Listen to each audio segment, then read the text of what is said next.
Hello friends, আমি beauty চলে এসেছি বিউটিস বেক অ্যান্ড কুক চ্যানেলে আপনাদের সঙ্গে আজকে একটা হার্ট শেপ কেক শেয়ার করতে। প্রথমে নিশ্চয়ই খেয়াল করেছেন আমি একটা প্লাস চিহ্ন করে নিয়েছি, নিয়ে দুটো সাইড দিয়ে আস্তে করে আমি কেটে নিচ্ছি। এই পার্টটা ফেলে দেবো না, আমি এটা আবার কাজে লাগাবো, সেই জন্য যত্ন সহকারে এটাকেও রাখতে হচ্ছে। এইবারে কেক বোর্ডে আমি এটাকে ঠিক করে পজিশন করে নিচ্ছি, কেননা ছোট বেসের উপরে হার্ট শেপগুলো করতে গেলে একটু জায়গা লাগে, আর যেহেতু আমাদের বাজেটের মধ্যেই থাকতে হয়, এক্সট্রা কোনো চার্জ আমি নিই না, সেই জন্য আমি এইভাবেই জিনিসগুলো ম্যানেজ করি।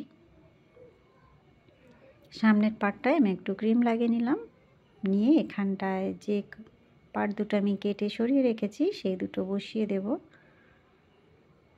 হার্ট শেপের মোল্ড আমার কাছে আছে, কিন্তু তবুও আমি সেগুলো ব্যবহার করি না।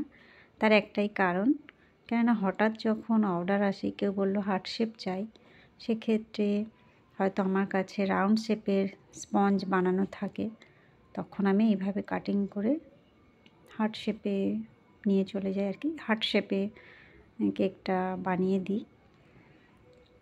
আর এক্সট্রা করে আমি আবার টাইম নষ্ট করি না, খুব ইজিভাবেই এইভাবে হার্ট শেপ বানিয়ে নেওয়া যায়।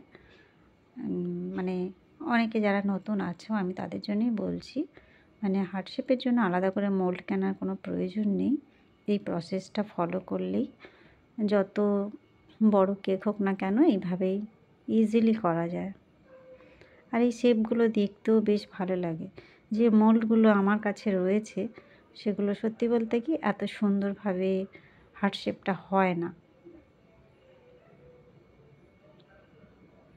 এই যে আমি সামনের পার্টে যেখানে আমি লাগিয়েছিলাম কাটা অংশ দুটো, তার সামনে থেকে ভি শেপ করে কেটে নিয়েছি। এইবারে নিশ্চয়ই দেখে বুঝতে পারলেন আমি কি করলাম এতক্ষণ ধরে। আমি এটা আবারও একটু ক্রাম কোট করে নিলাম, যাতে ফাইনাল আইসিংটা আমি যখন করব কেকের ক্রামগুলো উপর দিকে না উঠে আসে। এবারে আমি একটা পাইপিং ব্যাগে ক্রিম ভরে নিয়েছি, আর যেহেতু আমার এর ভেতরে একটা নজেল দেওয়া ছিল, ছোট সাইজের স্টার নজেল, সেটা দিয়েই কাজটা করে নিচ্ছি। কেননা এই হার্ট শেপের কেকগুলো যখনই আপনি আইসিং করতে যাবেন, মানে নতুনদের জন্যই আমি বলছি, নর্মালি খুবই অসুবিধা হয় প্রপার ফিনিশিংটা আনতে, একটু টাইম লেগে যায় আর কি। এরকম পাইপিং ব্যাগ দিয়ে করলে কাজটা অনেকটা ইজি হয়ে যায়। আর এই যে আমি একটা স্ক্র্যাপার দিয়ে আস্তে আস্তে করে এটা সমান করে দিচ্ছি। যেখানে যেখানে আবার মনে হবে ক্রিমটা কম আছে সেখানটায় আবারও দিয়ে নেব, নিয়ে সুন্দর করে একটা ফিনিশিং দিয়ে নেব। সব কাজ যে একবারেই হয়ে যাবে তা নয়, যথেষ্ট টাইম লাগে একটা কেক ফাইনাল করতে। এইবারে উপরটায় ক্রিমটা দিয়ে নিচ্ছি, আস্তে আস্তে করে আমি এটা প্যালেট নাইফ দিয়ে উপরের ফিনিশিংটা দিয়ে নেব।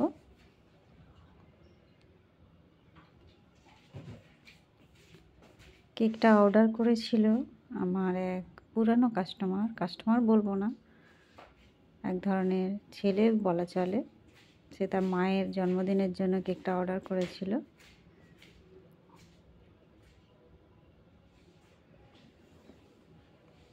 মাকে কেকটা সারপ্রাইজ হিসাবে দিয়েছিল আর কি, বার্থডেতে।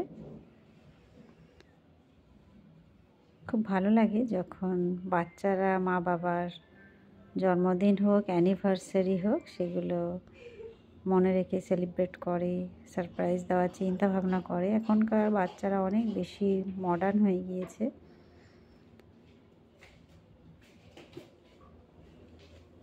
একটা ব্রাশ দিয়ে আমি সাইডটা একটু সমান করে নিচ্ছি।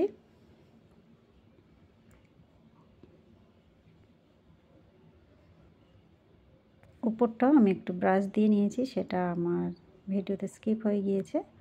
আর ছোট সাইজের স্টার নজেল দিয়ে আমি বর্ডারটা আস্তে আস্তে করে নিচ্ছি। মানে ছবিটা আমাকে সেন্ড করেছিলেন, সেইভাবেই আমি কেকটা করছি, যেমন ছিল সেই রকম। একটা বর্ডার করে নিলাম, আর উপরটায় কয়েকটা গোলাপ করছি গোল গোল করে। গোলাপ ঠিক নয়, এই রকমই ছিল। কয়েকটা চেরির উপর পরে বসিয়ে দেবো। তার আগে আমি এখানটায় চকলেট গানাশ দিয়ে লিখে নিচ্ছি সুপার মম। গানাশটা খেয়াল রাখবেন, একটু স্মুথ হলে লিখতে সুবিধা হবে। ক্রিম দিয়ে লিখলেও কোনো অসুবিধা নেই। এবারে কয়েকটা চেরি আমি বসিয়ে দিচ্ছি এক এক করে।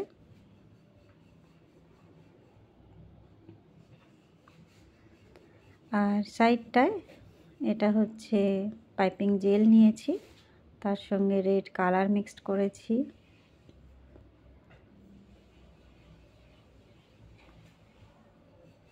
এই জায়গাটায় যে কেকের ছবিটা ছিল সেটা অরেঞ্জ কালার ছিল, কিন্তু কাস্টমার আমাকে বলেছিলেন যে আমি যেন রেড কালার দিয়ে করি।